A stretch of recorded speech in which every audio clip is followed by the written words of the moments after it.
Hello and welcome to KLM Institute. Today we bring you a clear, simple and hard-hitting report on the latest in Gaza. What's happening on the ground, what the new US-backed plan proposes, and why many countries and experts say this is not a peace deal but a dangerous land grab in disguise. Israeli forces have issued a stark order for Gaza City residents to leave, warning that anyone who remains could be treated as a militant. The evacuation call came as Israeli strikes and ground operations intensify, and the International Committee of the Red Cross and other aid groups warned they can no longer operate safely in parts of the city. Journalists and agencies on the ground report thousands fleeing while many cannot move because they are too poor, injured, or trapped. The human cost is enormous. Gaza's health authorities and multiple news outlets say the death toll since the war began remains in the tens of thousands, with estimates above 66,000 killed and nearly 170,000 injured, most of them civilians, including women and children. Hospitals are overwhelmed, food and fuel are scarce, and humanitarian access is shrinking fast. At the center of this new phase is a plan pushed by U.S. President Donald Trump and accepted, or at least publicly agreed to, by Prime Minister Benjamin Netanyahu. The plan is being presented as a ceasefire framework: disarm Hamas, secure the release of hostages, allow aid, and rebuild Gaza under international oversight.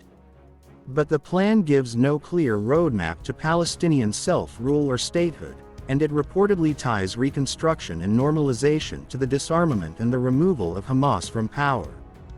Here's the important part many viewers must understand. Critics around the world say this is not a peace plan. It is a plan that pressures Palestinians to leave, to disband their organizations, and to cede control of their land.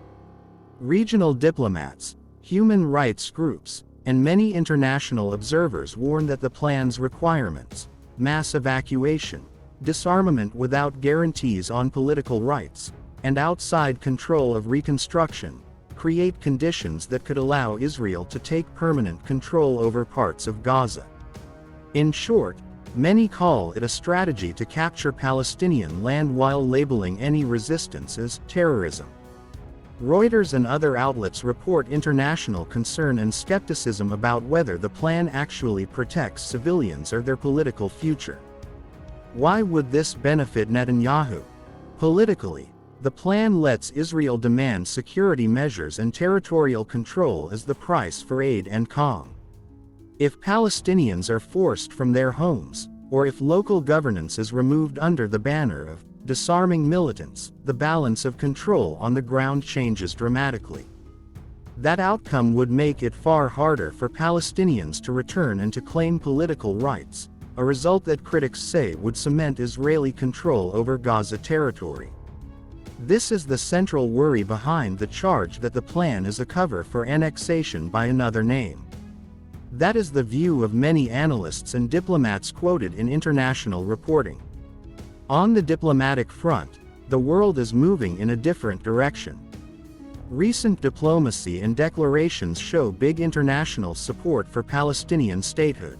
A major French Saudi-backed declaration in New York was endorsed by 142 countries, and in recent weeks several Western countries, including the UK, Canada and others, publicly moved to recognize Palestine in new steps of diplomatic support. In addition, more than 150 UN member states already recognize the state of Palestine. This diplomatic weight makes the Trump-Netanyahu plan controversial. Many nations say any deal must protect Palestinian political rights and statehood, not replace them. Evaluation. Listen closely. A genuine peace plan would do three things clearly: protect civilians on the ground now, guarantee a political future for Palestinians, a clear pathway to statehood or self-rule, and secure lasting safety for Israelis.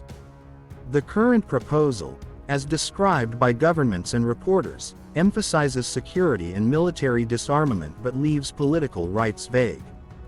That imbalance explains why many countries and rights groups are alarmed and why protests and diplomatic pressure are growing worldwide. Analysis. Politically, this moment is risky.